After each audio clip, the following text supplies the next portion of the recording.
Halo, ketemu lagi sama gue Ari. Senang banget bisa ngobrol lagi di video kali ini. Di video kali ini kita mau ngobrol sesuatu yang sangat-sangat spesifik banget. Semoga ini bisa memberikan manfaat buat teman-teman semuanya.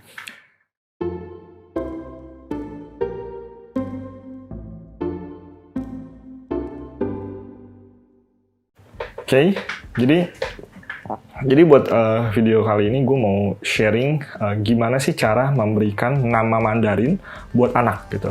Nah, ini adalah konten yang cukup spesifik, di mana konten ini tentunya akan related dengan teman-teman keturunan Tionghoa di Indonesia. Dan gue ada keturunan Tionghoa, gue mau sharing pengalaman gue dalam memberikan nama Mandarin buat anak. Ternyata susah banget.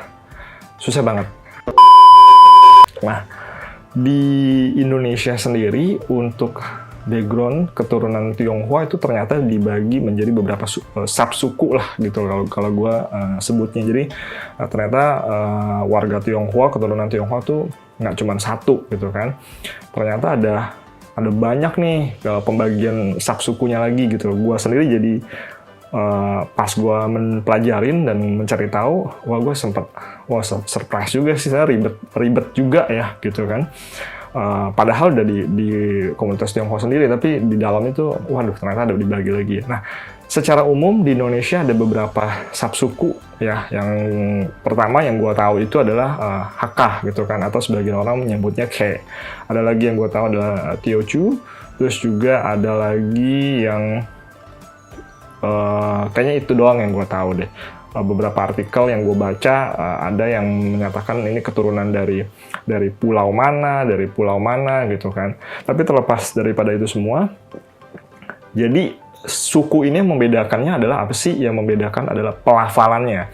Jadi bahasa Mandarin secara global itu kan ada tuh bahasa Mandarinnya, tapi begitu di pelafalannya dalam suku tertentu itu menjadi berbeda gitu loh. Nah, kaitannya pelafalan ini ke nama anak tuh gimana?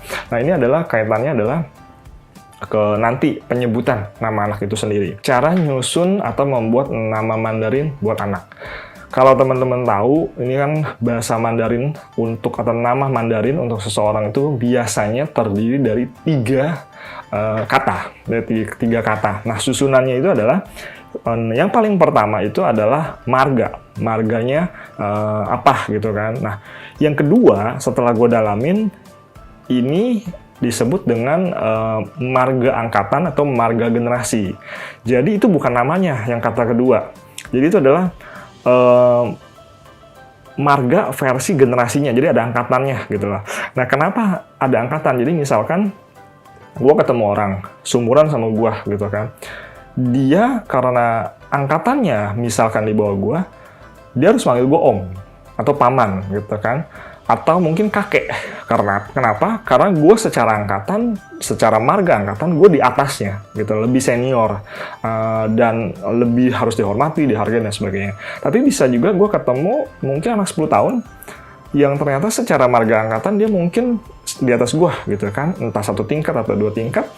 Jadi gue harus hormat dengan dia dan gue harus appreciate dia dengan baik, treat dengan baik. Jadi gue nggak bisa treat dia as bocah misalkan. Nah, ini yang bikin seru tuh di situ gitu lah. Jadi ternyata setelah gue dalamin ada nama marga angkatan atau marga generasi di kata keduanya. Baru suku kata ketiga itu adalah namanya gitu. Nah, gue sendiri marga Liu. Jadi biasanya kalau udah marganya apa di depan, misalkan gue Liu, berarti generasi berikutnya itu akan menggunakan marga yang sama. Dan sebagai informasi, marga mengikuti dari marga dari keturunan bapak atau ayah gitu kan. Karena gue pria, berarti kan anak gue Sela ngikutin gue, marganya gue, bukan ngikutin ibunya. Nah, itu bentuk hierarkinya seperti itu, dari keturunan pria yang digunakan marganya. Nah, di dalam marganya itu sendiri, nah jadi sebagai informasi juga nih, marga yang ada di Indonesia untuk keturunan Tionghoa, pas gue cari tahu ternyata ada 100-an lebih, banyak banget gitu kan. Dan gue salah satunya, marganya Liu. Nah, jadi pas lagi pengalamannya gue, pas lagi nyusun nama Mandarin buat anak. Ini ternyata ribet, jadi ini barengan pas lagi nyusun nama nama yang legalnya ya, nama buat di akte kelahirannya gitu kan. Itu gue bikin, terus juga yang nama Mandarin gue perlu bikin. Sebenarnya nggak harus bikin nama Mandarin buat anak. Cuman ketika gue mempelajari tentang sejarah keturunan, terus juga mempelajari tentang hierarki dan seterusnya, gue melihat bahwa ini sesuatu hal yang perlu untuk dipertahankan, diteruskan. Ini satu budaya yang cukup menarik, cukup baik, dan punya value yang cukup tinggi. Dan jadi anak gue decide untuk memberikan nama Mandarin buat anak gue, buat Sheila. Nah, di samping itu juga gue decide untuk memberikan nama angkatan. Di era ini nggak banyak yang melakukan hal tersebut gitu kan. Jadi nggak orang memberikan nama sesuai dengan meaningnya aja gitu kan. Kalaupun menggunakan nama Mandarin ada meaningnya, yaudah pelafalannya enak udah gitu kan. Nah, tapi di gua belajar untuk gue decide untuk memberikan nama angkatan atau nama generasi. Karena ini satu kebudayaan yang perlu diwariskan ke generasi berikut, dan someday dia juga perlu tahu, belajar pentingnya apa, filosofisnya apa, terus juga cerita di belakangnya itu apa gitu kan. Dan bahwa ya dia juga perlu belajar gitu kan, bahwa hidup ini nggak cuman dia lahir gitu, tapi dia lahir tuh dari satu keturunan gitu kan, dari struktur satu keluarga itu.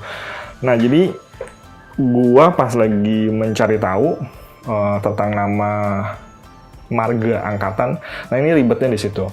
Kalau marga dia jelas, dia ngikutin menggunakan marga, misalnya Liu, berarti kan Sheila tuh depannya udah pasti Liu gitu kan, marganya udah pasti Liu. Nah, marga angkatan ini beribet gitu. Jadi setiap marga itu, ini ceritanya punya namanya puisi. Nah, historicalnya teman-teman cari sendiri lah di Google ya, ceritanya gimana gitu kan. Tapi yang jelas katanya konon bahwa setiap marga itu punya kayak puisi gitu. Nah, puisi itu terdiri dari banyak susunan kalimat-kalimat indah tentunya. Nah, di mana kan itu banyak kata tuh, dari puluhan sampai ratusan kata gitu kan. Nah, angkatan pertama itu dimulai dari kata pertama. Kata pertama. Nah, kemudian berurut kata kedua, kata ketiga, dan seterusnya. Nanti begitu sampai akhir, balik lagi ke angkatannya atau susunannya ke yang kata pertamanya. Nah, jadi angkatan itu dilihat dari puisi itu, gitu loh. Jadi, misalkan kalau gua generasinya yang pertama, berarti Sheila anak gua, yang kedua, begitu pula seterusnya. Dan semua marga menggunakan marga Liu itu menggunakan standar puisi itu gitu kan. Nah, puisi ini susah banget dicari, dan gue akhirnya ketemu ya, ada versi Indonya yang memberikan penjelasan gitu kan. Akhirnya gue bisa dapat. Nanti gue akan sharing di bawah di caption, semoga teman-teman mungkin bisa pelajari dari situ. Gue juga akan sertakan link blognya, mungkin teman-teman bisa juga pelajari dan cari tahu sendiri lebih detail dari situ. Nah, jadi gue ternyata pas gue cari tahu, nama Mandarin gua, orang tua gua ternyata tidak memberikan marga angkatan atau marga generasi ke gua. Jadi PR gua paling pertama adalah gua cari tahu dulu bokap gua marga angkatannya apa. Ya kan, gua cari tahu dulu. Jadi gua nanya ke bokap lah gitu kan. Terus juga gua compare lah dengan data puisi yang gua ketemu. Oh, dia di mana nih gitu kan. Oke, berarti habis dia kata berikutnya gua dong gitu kan. Dan habis itu kata berikutnya lagi adalah Sheila dong, anak gua gitu kan. Nah, itu gua cari tahu seperti itu gitu. Jadi nggak bisa langsung sembarangan tembak. Nah, gua mau yang ini, gua mau yang nggak bisa gitu kan. Nah, pas gua cari tahu ternyata marga angkatannya gua pelafalannya adalah Yo gitu kan.